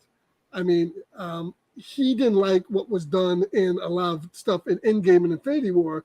He thinks the goofy version of Thor is the best way he wants to play it. And he is good at doing it. I can understand it, but he also wants it that way too. It wasn't just they were in agreement, both the director and Hemsworth. I'll tell you What sells the Thor movie is that he's so good and charming in the role that you could almost have anything up there and it would almost work. I'll tell you this. The third part of that movie did work. I'll tell you this though. I got another pull quote that they can put on as soon as they sell out of these. They can put out another edition, slap this pull quote on it. The ninth configuration is a better meditation on a crisis of faith than Thor: Love and Thunder. Yeah. Yeah, there you go. That's true. It is Print it. very true. But no, I enjoyed it. Good movie. Like I thought Dylan was trying to get us in the bit again. He even muted himself so he wouldn't you couldn't hear anything. No, it was a good pick. I mean, Great pick. Yeah, this was a great pick. Zach, thank you so much, man. Hell yeah, Hell man. yeah. Thank you for real. Another great pick from one of you guys, man. Freaking Two Gun, man. Picked a doozy, the Entity, and now we get freaking the ninth configuration. Definitely, man, we'll have people picking some stuff more often, man. It's fun. Yeah, if you want to get us to review the movie, you want us to if you want us to this is what we've proven tonight. If you want us to review your movie, send it to me and Dylan. Yeah. And we'll Big do it. facts. And But if you got some extra also- money, some but- extra dough, Vern and Scarpad, I guess. You know, Also- Scarpad's good though. He's got plenty of movies. Vern's like, He's got I'll too many. just take this shit Scarpad off got Pirate too Bay, many. brother. Scarpad told me he's got too many. I know. I start cutting back. I just bought big sale this week. I picked up all 6 volumes of the Universal Horror collection. On Yeah. Blu-ray. Yeah, that box Felt set sale, factory. right? Yeah, that Yeah, box I set never, sale is going on. I brother. never bought them, and then I saw them there. I got all 6 coming, and some of those are gems. Is Some of that's them- every Blu-ray. Universal monster movie? No, It's the lesser known It's not the big ones. Like it's the smaller Raven, ones. the Black Yeah, the Cat. Raven, Murders in the Rue Morgue, shit like that. Man-made Right? monster. It's and still, stuff it's like that. Universal, but The it's thing not that like wouldn't die. Some like good pre-code movies in that Yeah, shit, some of them though. are very. The Some Black of them Cat's my Boris. fucking favorite, Oh man. my The Black God. Cat is amazing. That's Boris Karloff. Pre-code horror before they hit the the same code movie. is amazing. Really good stuff. We gotta do Black Cat. God damn, I need to rethink Horror Fest now. Should have put the Black Cat in there. Dylan, let's do Black Cat here on Horror Fest. All right, I'm just gonna write it down. Doesn't matter. Anyway, go ahead. What the fuck was I gonna say though? Next week. But yeah, if there's ever something that you do want us to review, and you did want to purchase us a copy, message one of us first, just to make sure we don't already own a copy of it. You know, I mean, Just send that shit to us, man. We'll give it away. Well, yeah, I was gonna say, if worse came to I'm worse, just and kidding. you really wanted it to be a You ain't got to surprise, send us though, stuff. No, definitely, no one has to. No one of has to course. send us nothing. Sometime, Dylan, we absolutely have to do the epic, the 4-star, the classic Kingdom of the Spiders with my man William Shatner. One of the quintessential bug movies of the 70s. Definitely. In fact, you should do a whole bug movie thing. Well, Scarpet, I think you need to send a copy to Dylan, me, and Vern if you want that to happen. Do you have it, Dylan? I think Dylan has it. You got Kingdom of the Spiders in your collection? Kingdom of the Spiders. No, I don't have that. What? I have 8-Legged Freaks. Well, whatever. Don't tell me your personal problems. I want to know if you have Kingdom of the Spiders. Get out. Oh man. It's on Amazon. I think it's on Shudder, I believe. All right, I'll check it out. And you guys got stuff for show and tell tonight? Bro, you know I always got stuff for show and I tell. only have one thing. There's a light week. The deluge is coming. Actually, I got my Ridge Racer cab, which is too big to show, but it'll be back there soon. You got the what? The Ridge Racer cab. I have to put it together. Yeah. Oh, I got a ton of shit coming in from Shout and stuff, and Kino is just not here yet. I can't wait to see that stuff. You have any of your stuff ready now? I got one thing I can show. I'll be right back. I got one thing. Went to a tag sale this week, and I don't even have a VHS player anymore. But I do, and I gotta get it back. Yeah, I don't know if I'd buy it because I got no shelf. I got too much movies well, but I could pass this up. This is I an just have original a few version. horror ones to display. Yeah, an original version in mint condition of Star Wars. Oh, that's sweet. Not A New Hope, not version number 4. Dude, but the original Star Wars. It looks is that the uncut? Is that like the before the special? This is the 1977 not edited version. Dude, I need to see that. So I don't think I've ever seen that. Is there a way you can upload that? No. Probably. You don't have a VHS. They do have some bad DVD copies of it out floating around. Some guys also came out in Laserdisc uncut, so they're out there. You can find them. But since I want to have at least one virgin copy before Lucas. Dude, I need shoot first. So I need to give me one of those. How much did you spend on it? $1. Really? You found it in the wild or online? I found it on tag sale locally. Yeah. You can find the untouched one on DVD with the limited editions. DVD, I have those. I have all 3 of those. Still, I have them they're not anamorphic though. It's a pain in the fucking ass. It sucks, but yeah, they look terrible. I want to see them though. Not if you watch them on an old school fucking. Well, that's the thing. I don't have a VCR or one of those TVs. I did have a VCR. Yeah, you better have to watch it on like a black and white. The thing is, you have to watch a VCR on a CR. The CRT TVs. Otherwise, it doesn't. It looks terrible on a flat screen. Terrible. I need to get one of those anyway, man. I think I'm going to get a Master System soon. Robbie, Vern, you got stuff to show? I got a little something, just a little something. Last week I showed Lethal Weapon, the box set, or the week before maybe. Yeah. Because we did it on PCP movie night. Did they work fine? They worked great. Yeah, good. they worked. We were good.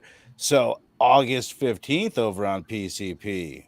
Dude, talking Teenage Mutant Ninja Turtles, the entire franchise. the So I essential picked up collection, baby. Hells yeah, little triple feature action. Yes, This sir. came with that. I think it was all like $30 or so. You get the original ones from the 90s. You get the new ones, which I think Oh. I've only seen the first one of these. So I'm looking I haven't seen forward him to at all, Vern. I'm really looking Really? forward to that show, man. I am too, man. I remember kind of liking the first one, like, but Wasn't Chris Pine it's in just one of those? you've got to get used to looking at these turtles, like these Yeah. fucking terrifying turtles. Yeah. But other than that, I'm looking forward to it. And then it comes with this guy, this little animated movie. Dude, that movie's so good, man. Is it? Is it good, Yes, man? I it love is. me a good animated. Actually, you know what movie, is so. really good is they made a That's it. Batman movie. Batman with the Teenage Mutant Ninja Turtles was Yes. really good. Excellent. The comics was those are really based on good. is really good too. Yeah, Actually, it Yeah. is really good. The comics are phenomenal. yeah, James Tynion, man. Yeah, Robbie, you ready? Yeah, I'm ready, man. All right, I haven't since Heroes Con. I haven't done I haven't bought like comics that weren't new. Like did a good proper comic haul. Somebody came in and sold a good collection to us today. There were some things in there I needed, and some other things at the shop. So I picked them up. So let me go ahead and show them off. I did get Ronin #5 from Frank Miller, and Ronin #6. So y'all, I got the complete Ronin series now. I mentioned this just last week on Rockin' Robbie Nice. Live, and they came into my shop today. So that Hell was yeah. awesome. Marvel Age #13. It is the first like talking that Marvel Age coverage gives of Dreadstar by Jim Starlin. But I got it for this How to Color Marvel or How to Color Comics the Marvel Way. Kayfabe did a video on this issue. There is a guide to the way that they colored comics back in those days, including like all the different shades they can make. It's really cool. I'll be showing more of that on Rockin' Robbie Live. I also picked this one up because I love What If Comics. This is the final issue, I believe, of Volume 1. What if Loki had found the Hammer of Thor? But this is a great Bill Sienkiewicz cover. Look at that. Oh, hell yes. Had to pick that up. And I've been on an EC kick lately. And so I picked up, this is a 90s reprint, I think, from Gladstone of Impact #1. After EC got pegged by that whole Senate committee meeting or whatever, they did their whole new direction. And Impact #1 has a story in it called The Master Race, in which a Jewish man who was in the Holocaust finds an escaped Nazi like in like America or somewhere like that. And it's a really chilling, crazy story from the 50s, I believe this is. And I think it's by Kriegstein, but I'm really excited. This is a reprint, obviously, but it's cool to have that. And friend of the show, my buddy L Dubs, who I did work with on the comic book Black Spec. He was the writer. I was the editor. It's a fantastic all ages sci-fi comic. He left this at the shop for me. I don't know if he made this or if he bought it, but it's definitely handmade. But it's a tray, right? Like it could easily be like a tray to hold like comics or mail or break up weed on or something. That's what I was going to say. But look at the inside of that, y'all. Fuck yeah. How cool is that? Super cool. That's sick. I don't want to break up weed on it because I don't want to like mess it up. But Right. look, dude, this just looks so fucking cool. I love This the might be Who's my, the like- still frame of the This might be my Exorcist? official show and tell tray. But dude, look at that. Dude, that's awesome. I'm That's just cool. going to hold it there for a second. So if people want to watch this on the replay, they can pause it and look at every bit. But dude, so many horror movie references. What are they, This is Robbie? cool. Are they stickers or are they little like? Look They like look like there's stickers. stickers put on there, and then there's glass over it. And the glass has a Mhm. texture to it, which makes me think it wouldn't be a good weed tray. So I don't know. This is definitely handmade, hand painted. Those lines That's all done, but I don't know if he did it or he bought it. But That's cool. it's absolutely amazing. You even got Christian Bale from American Psycho right there. That's gore. It's the Mhm. origin of gore right there. Hmm. But look at the Exorcist demon I love that. right That next to there's Pennywise. actually there's gore right there. No, that's the Addams Family guy. That's what I got though. That's super cool. Oh, I Hell got yeah. one more thing actually. Fuck, I forgot. I bought this today. I got a Muck Man from TMNT. This is one of my favorite TMNT Playmates toys. I don't have the gun or the Joe Eyeball, but I do have him with the top of his head. And this, so tomorrow night on Rockin' Robbie Live, I'll be doing a live slime demonstration because you put slime in here and it comes out of his gut. You put slime in his head right there. Like the Toxic Avenger. Well, it's Playmates did it. Playmates did the Toxic Avengers. You put slime in his head and it comes out of his mouth. So we're gonna have fun tomorrow night on Rockin' Robbie Live, y'all. That's a cool fucking sculpt. Dude, I think it's the best Playmate sculpt they did on a TMNT figure. And that's saying a lot because all of these are so dope. That's why I'm collecting these. Vintage only, baby. Look at that. He's got like mushrooms and fucking flies all up on him. It's fucking dope. Look at all that detail. That looks great. Fuck yeah, bro. The other thing you asked about suggestions, I was going to say we should probably, in sometime in early October, devote a Dylan's Live with Robbie to look at the new Rob Zombie Monsters movie coming out. I'm busy that weekend. Yeah, I might have whatever weekend that I gotta take the trash. I watched that out. trailer, man. I don't like it, Dylan. What do you think? You're the big Rob Zombie guy. In fact, I think next week's all about your man, Mr. Z. Yeah, I was gonna say. It doesn't look like 40 million, but I don't know, man. I think it looks a little goofy. I think it could be good. I'm not a big Monsters fan, to be honest, either. He's going for the Brady Bunch vibe, right? That's what this movie's trying to be. So. It's like the Brady Bunch movie. I think it looks a lot better. I don't think he's trying to parody it. I think he's trying to capture that humor. And like I said before, that show is a product of its time. You can't capture humor. You could parody it, but I think it's going to be very tough to capture. But there are a few scenes in it that are okay. Overall, I think it probably will be bad. The guy that got playing Grandpa, though, he's a comedian. He looks like he nails that part. He's nailing it. Job. It looks like a movie that would have came out in the 90s. It needs to be black and white, first off. Yeah, the studio won't let him do black and white, unfortunately. And every version of the Monsters that's come out has unfortunately sucked after the original one. So yeah, I don't know. I'm not. But I'm not excited. He spent 40 million on it, and I didn't see 40 million on the screen. So I'm gonna tell you this though, I'm gonna fucking watch it. Oh yeah, it's gonna make a good bit on Rockin' Robbie Live or some bullshit. You know. Well, I think it's not even coming out in the movies. Isn't it debuting on Peacock? I think, or is it going to the movies? Peacock does that where it opens in theaters and Peacock. They do day and date, right? Yeah, day and date. I want to see your Peacock. I'm sure, maybe we'll get lucky and on the. Well, he probably spent 40 million, but black and 30 white million, went to his wife. Probably. But the 40 million went to but most of that budget went to colorizing it because he did film it in black and white, and then they had to colorize it with Technicolor. It's a joke. Smoking that shit. I guarantee you, it will come out. There will be the black and white version. Y'all see that they're releasing a Blu-ray fucking black and white version of Johnny Mnemonic? No. They're putting out a fucking black and white version of Johnny Mnemonic starring Keanu Reeves. I am so beyond pumped for that. Interesting. I think that movie will work so well in black and white. That is an underappreciated science fiction film of the 90s. I'm just going to say that. I haven't seen it since it came out in the 90s. And it's a VHS to get because remember it had that like little translucent like chip in his head on the cover that you could it was in the case, but you could see it and it was anyway.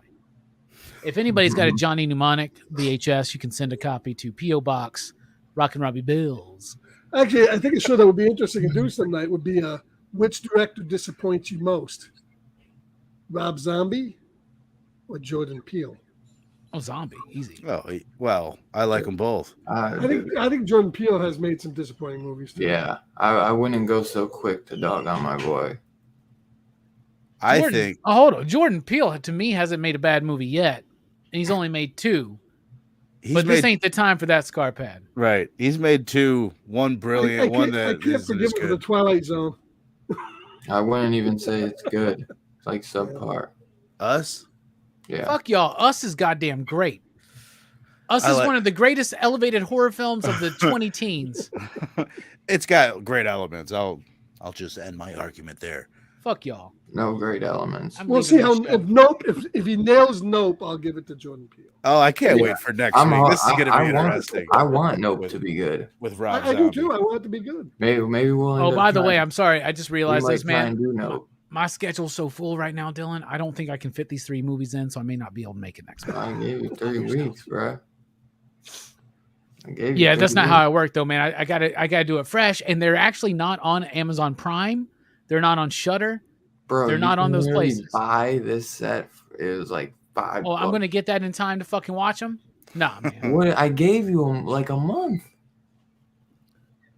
I'll be I here. knew. Goddamn. I'm just joking. It's a bit. I I'll know. be here. I know. But were they on Amazon? I think they're on Netflix. No, they're I don't not. think they're not streaming anywhere, but you thought can they rent were. them on I think You Amazon. can rent them. That's going to Corpses was cost on me Prime. $12 goddamn dollars to rent these fuckers. That money goes right to Rob Zombie too and his wife. House of 1,000 Corpses was on Prime for a minute, but I guess I'm gonna. This is what we're reviewing next week. The Firefly trilogy. Rob Zombie's House of 1,000 Corpses, The Devil's Rejects, and 3 from Hell. So y'all make sure you do your homework. Then obviously I'd shown this off, gifted from Zach. Scream Factories is not configuration. And man, I don't know who sent me this, but I definitely didn't buy it. I came home though, and I had an Amazon box on my front porch, and we were just talking about reviewing it. Nice. And I was talking about it, and now you guys want me to. Now you're forcing me to have to try and come up with $30 more to get the freaking other 2-pack. Oh, he's just saying that, hoping that the next one arrives on his doorstep. I don't know who sent it. Yeah, I am hoping, but no, I don't know who. I don't know who got it. Oh, it's Zach. It's cool that it looks like the case, man. Hell yeah! Yeah, That's it's super really cool. yeah, I like dude, that a lot. Yeah, Dude, the Pinhead one is really cool. They still. I mean, I don't know if they're in stock again, but after I looked, they shortly went out of stock. So he grabbed me one up right before they went out of stock. So, Hell yeah. dude, and Vern, what the I fuck, pre-ordered this one and the other 2-pack, but my comic shop, man, he fucking sold them on me. They fuck you at the comic shop. I Oh hear my that a lot. God. Oh, Lethal Weapon. Okay, Lethal Weapon okay. reference. They Okay. fuck you at the comic shop. Okay, whatever. Everybody should check out the Lethal Weapon review, by the way, if you haven't checked it out. Great I love the box art on these, man. Just like you said, Very I just cool. like the case. What is it? You might have already said. What brand is that, bro? What? That what you're holding there. NECA? What? Oh, that's a NECA. Okay. Yeah, this is. They kill it with the That's packaging, man. This usually they don't do like 2-pack ultimate figures. It's because these guys are like minis, you know, they're smaller than normal. Yeah. Well, they did it. Chucky's kind of the same size as this guy, but Chucky's a little bit bigger, but like Yeah. I saw this thing on a horror group I'm part of on Facebook today. Oh, nice. Mm-hmm. yeah, like normally they're like just like 1-packs. I saw this thing in a horror group I'm part of on Facebook, and it was an artist, somebody who has taken old, like, I guess they were CRT TVs, right? And they've like taken all the glass out and shit, and they've put these dioramas of horror films in there with like NECA figures and like really cool lighting. And it's a really cool effect. Like it looks like you got like a horror scene going on in your old TV. That's awesome. That's really cool. It's a great idea. Yeah. So now I'm like, oh, we got to find some of these TVs. Right. We got to bust them out. Those TVs are heavy. Right. Yeah. We're going to bust everything out. No, that's awesome. All right, everybody. So do your homework next week. I am From Hell so trilogy. excited to just because I know your feelings on these. I know Dylan's got strong feelings. You know, I'm going to have to fucking pay $4 each to rent these things. That's what's pissing me off right now, man. Bro, I've spent like $50 doing stuff for PCP this month. Happily doing it. You right. I tell that to Dylan. I mean, I tell that to Brooks all the time. I was like, you can't rent this movie for $4. Come on, brother. You do it if it was a blockbuster. It's true. It's true. I'm stoked. But I mean, I know we're gonna obviously get deep into it. It is going to be a struggle to fit them all in, though, Vern. I'm going to be honest with you. How many times have you seen these? Have you seen the final one? I've only seen Devil's Rejects once and House of 1,000 Corpses once. Wow, I'm so fucking excited. I know you're gonna, because I know you're a good human being, but I want you to go in with try to wash away all your preconceived notions about the films. Bro, I'm going to get so high before each one, I won't There you remember go. who I am. Right, good. Much less watching this movie. Come on, you know that. You know that. Good, man. There's some good performances, even if you don't like Rob Zombie. I mean, Right. Yeah, Bill his wife's Moseley's really great. good in all of them, right? No, Bill Moseley's really good. Bill His Moseley, wife- though, is, yeah. His Hell wife yeah. is a bit.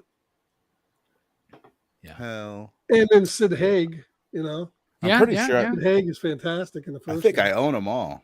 Wait, watch me come out of nice. this being like, I fucking love these movies. I hope you do. One of them you'll have. It's a to be like, possibility, all right, man. you know what? It was actually pretty fucking good. I'm looking forward to watching them just because of all of the like this. I'm going like horror school with you guys right now for these past 6 months or whatever. However long I've been doing this. Obviously, I've watched a bunch of movies that we talk about each week, but in between that, I'm watching 4, 5, maybe 6 horror movies a week. So I'm in like film school recently, specifically on horror. So now to go back to these movies that I've really, really always enjoyed, I'm curious if I'll look at them differently. I have, you know what I mean? I'm sure I'll have a different opinion. I just want to break kayfabe real quick and just be honest with everybody. I love doing Dylan's horror shit because I am a horror fan. But this show has made me watch movies that I would never revisit.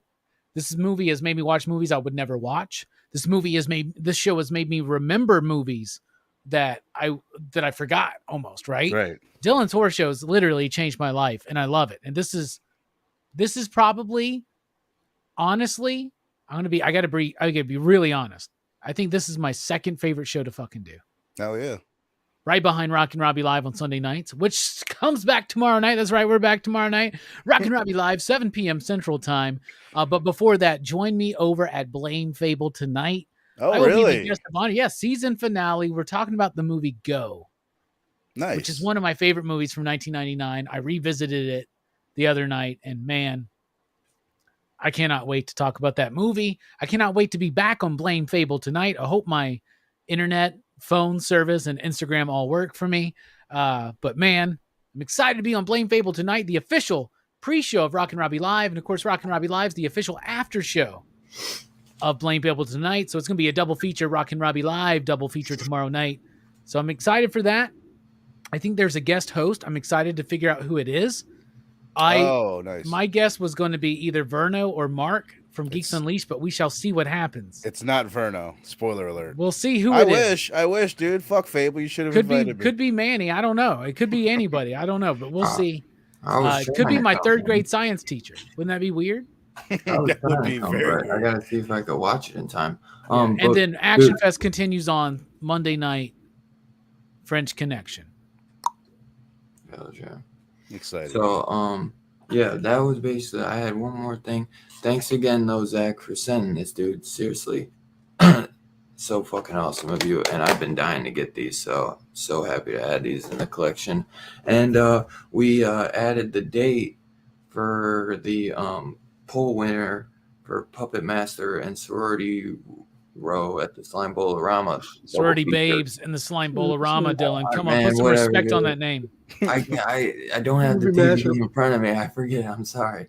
But so after the Firefly trilogy, we're going to do Stephen King's The Night Flyer. And then the week after that, so August 6th, we're doing Puppet Master and the Slime Bowl-orama. Nice. I like that. I just feel like I always forget that. But I showed. So wait a minute, hold on. Next week you're doing Firefly and Serenity. What are you doing? What? No, never mind. Wah, wah, wah. I get it. I said the Firefly trilogy. Yes, I know it. You're messing. Carpad spun that wheel and it went confidently to 0. Yeah, but so I'd shown this already, the In Search Tomorrow 80s documentary. Oh, nice, bro, dude! I want to see. I want that so bad. My little bro, man, he got it, and somehow he got the slip with it. I didn't get a slip. Yeah, I didn't either, but he got one, and he bought it like after he bought it. They had like a second opportunity to buy it. I was low on funds that week, man. He got it, and he's like, "Man, you could have it." So, dude, yeah, our name is in the credits, yet we have no slip. Right. And I waited way longer to get mine because I bought it like at it's almost like you waited. It's almost like you waited till tomorrow, dude. They sent me those lame ass stickers. I backed this indie horror comic from Second Sight. That Bradley Golden guy is supposed to be some like little tiny rip off of Chucky comic book series. Dude, it might have been 2 fucking years ago that I backed this shit, and I still haven't even gotten the one issue. Like, and like, not trying to hate, but the shit ain't like like the horror comics. You know what I'm saying, Robbie? I'm not hearing good things about the future of Second Sight. Yeah, so it's called Sunny. I think it was what it's called, and I was hyped for it at first, but the big bitch about Kickstarter shit is that when you back something, it says contributions are not guarantee of fulfillment. Yeah. Oh, I'm sure there were. And you're like, wait, what?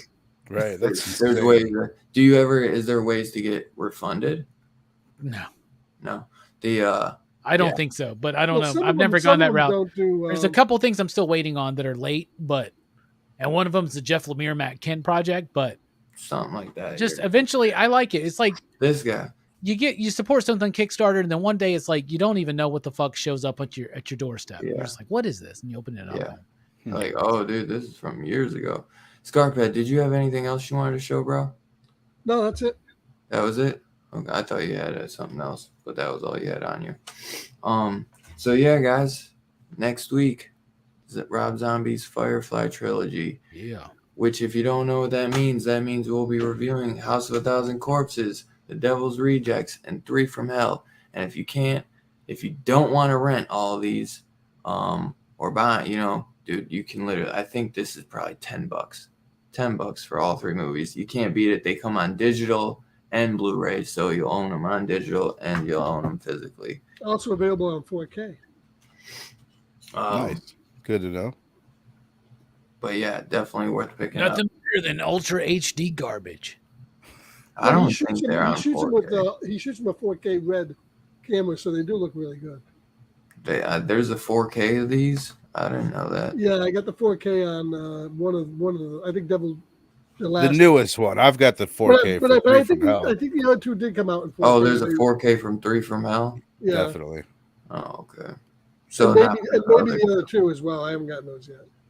Is there? I think so. You have to look. Um, Although some of those movies are shot probably in 60 millimeters or something. So I don't know. That what you have there, Dylan, that's $11.99 on Amazon. If I were to click on it right now, it would be at my house, ready to view by Tuesday. So probably even by Monday sometime. Right. You know, you never know. Depending on where you're at. Yep. Yeah, dude. And honestly, man, if you would have probably went on it on Prime Day or something, it probably would have been like fucking $8. Like because I'm telling you, I got this shit. If I look, I think I paid like $5 for this, man. Because there was like the steel books and shit out at the time, and there was a bunch of sales going on, and the steel book was the hot one to get, and I was like, I'm just cool with just owning these, like, because the steel book to me, it was just too much at that time. It was like $40 for the steel book, and I was like $40 or like 5 to 10. You know what I mean? Like no brainer. Sure. Yeah, the steelbook stuff is getting out. Even though I do really love them, and sometimes I wish I would have got it, but it's not that big of a deal, man. It would have been cool if there was a little slip. I do wish the artwork on this was a little bit better. Like they have the weirdest picture of like his wife on this one, and it's like the oldest version of her. But yeah, they should have just showed those jeans with a little hole in the butt. That would have been good. See, I'm on Amazon right now, and it's like the Rob Zombie triple feature tells me it'll be here by Thursday. That's not enough time for me. Damn, where the fuck? And it's $11.99. It's the same fucking price as renting them. I don't think I'll ever watch them more than one more time in my life. I could be wrong. We'll find out. You said $11.99 to rent. I want next week to be the most viewed Dylan's Horror Show yet, because I want y'all to be there for my pain and their pleasure. And I also want to pay attention to the idea. The Dylan's now crossed 950. So like everybody was saying earlier, we are officially on the road to 1K here at DHS. Dun, dun, dun. Yeah, share this shit with your horror friends right now. Hell yeah. Let them know this is where you go. And we'll have Sven really Gooley's cool too fucking giveaway. campy and cheesy for you. You come here on Saturday night. This is your horror host right there. Dylan. Chilling with Dylan. Chill with Dylan. Watching movies with the killing, and we chilling with the villains because we chilling with Dylan. Hell yeah. And courtesy of my man Two Gun, we got some cool horror comics that we'll be giving away. And I know we have a couple Bill and Ted homage station covers. So those will definitely, something like that will probably be a separate giveaway, because I want those to go to definitely, like someone from that are like the everyday, every weekers, man. And there's going to be a dope ass horror Blu-ray in there too, provided by PCP, the excitable crew we are. Come on, man. Hell yeah. Nice. Yeah, it'll be fun though. We'll definitely do It's something. going to be Exorcist 3. Before we go, how about we got 10 people in here.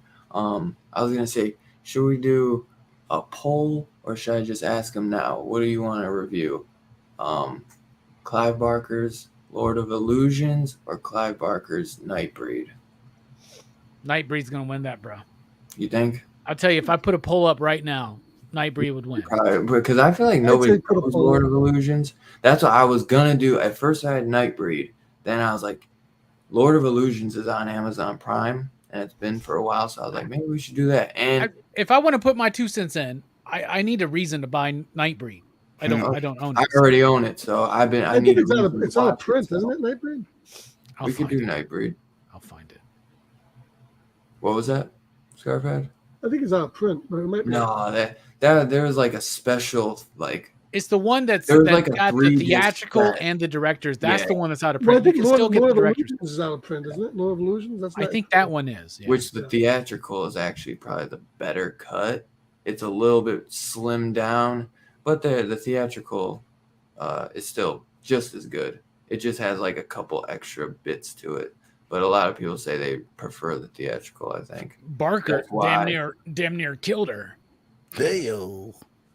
But yeah, so I guess we'll do Nightbreed. I love that movie. I love them both anyways, man. So I like both of them too, man. I haven't seen them since we did the Hellraisers on your channel, so I've been dying to do something Clive Barker, like Rawhead Rex, or I think there's the Underworld, and that's on right now. I have Rawhead Rex. I saw Rawhead Rex is on Shudder, and I was like, I gotta fucking watch that again. That was like I've never seen that. That was like the underground movie that, for whatever reason, I got introduced to when I was really young. We used to watch it all the time. But it's been like 30 years almost. That's a good one. They have like the coolest steel book for it too. Really? Yeah, it's out. Kino has that out. It's still available. Gary says you can get Nightbreed on Arrow cheap. Nice. Thank you for the heads up there, Gary. Scary Gary. Scary Gary. Baby Gas Crack discussed on DHS. Why not? But, is this Lord of the Rings 3? Are we ending this, Dylan? What is going on here? Yeah. Well, I feel like we're on that ship going. We spend more time checking Amazon for stuff. Chill out, man. I was trying to figure out what we were gonna do, and we decided Nightbreed. I did. Don't you guys realize Dylan's favorite horror show bit is at the end when it's just like we're rambling and we're done. Yeah, man. All the pressure's off of him, and now he's just hanging out. How is this good? I ordered these last week, and these are coming from Arrow. How is this for a 4-pack? Switchblade Sisters, which I've never seen. I've heard good things. The Mutilator, Spider Baby, which I love. That's a great movie. And Kenneth Branagh's Frankenstein. Mm-hmm. Oh, pretty dope. I like that song they did for Spider Baby. Spider Baby, come down and down the chimney and see. Oh, me. That's Santa Baby. Hey, before we go, do a quick horror news, though. Chucky Season 2, premiering on USA and Sci-Fi October 5th, 2022. Dude, it's looking like it's going to be right in time for Horror Fest. It's got like it's got a different vibe. Like they're going a little darker, too, this season. They released that poster for that Winnie the Pooh, Blood and Honey, which it looks like a cool poster. It's definitely one that would draw you in if you saw this on a VHS tape. But you would get it, and then it would be like Jack Frost. Well, I hope they're animal-human hybrids. Great. If it's some dude in a mask, not good. I think they're doing. We got a really awesome update for Scream 6. The main chick from Ready or Not, Samara Weaving, is going to be joining. She is phenomenal. That's great news. So good. Ready or Not, that's a movie that old Thumbs Down needs to. You need to. We'll definitely replace Sydney with this random fucking new character. That's going to work. Yeah. It looks like the Salem's Lot remake moves from September 2022 to April 2023. Bummer. That's when you want a horror movie, April. High Fire, Nicolas Cage playing a dragon in True Detective meets Swamp Thing series. That sounds really good. Nominated Misery actor James Caan passed away at the age of 82. Man, I had to watch Misery this past week. Rest in peace to a legend, man. Straight up, dude. I finally bought Way of the Gun on Blu-ray in respect Nice, to that. nice. Seriously, yeah. The Train to Busan remake, The Last Train to New York, drives out of April Remake or a 2023 release sequel? date. That's weird. They know that it's going to be a U.S. remake called The Last Train I to was New gonna York. say, how do you go from Basically, Busan to New it's York? a U.S. remake of Train to Busan. That's not good. Interesting. And they released a trailer for a new movie called Pray for the Devil. I have not had a chance to check it out, but seems to be getting some hype, so I definitely will check that trailer out. And as we discussed, The Black Phone came out on digital this past Friday, so go check that out if you haven't. We did it, and after you check it out, come check our review out and see if you agree with us or not. The Orphan, movie, the review. the prequel to the, I think, Worth watching. early or mid 2000s movie Orphan First Kill, dropped its trailer and will be coming out on Paramount Plus and theaters, I believe, too. So definitely check that out. And American Horror Stories, the anthology series, not like the regular show, that new series, the stories that just started last year, which I didn't even finish because I really couldn't get into it. Season 2 is coming and it starts the 21st of this month, so like next week. But I'm waiting to know what the fuck the new season of the OG American Horror Story is going to be about. That's what I'm wondering. It's going to be about Jesus on the moon. We'll see. But yeah, that's all I got. Yeah, I think Tales of the Walking Dead anthology is coming out in the end of August. Yeah, hell yeah. I think 8 episodes. But definitely remember to do your homework, guys. Rob Zombie's Firefly trilogy. We love you guys. Thank you for hanging out with us tonight. It was a blast as always. Y'all be safe, and we'll see you guys next week. Pop, pop, boom. Peace out.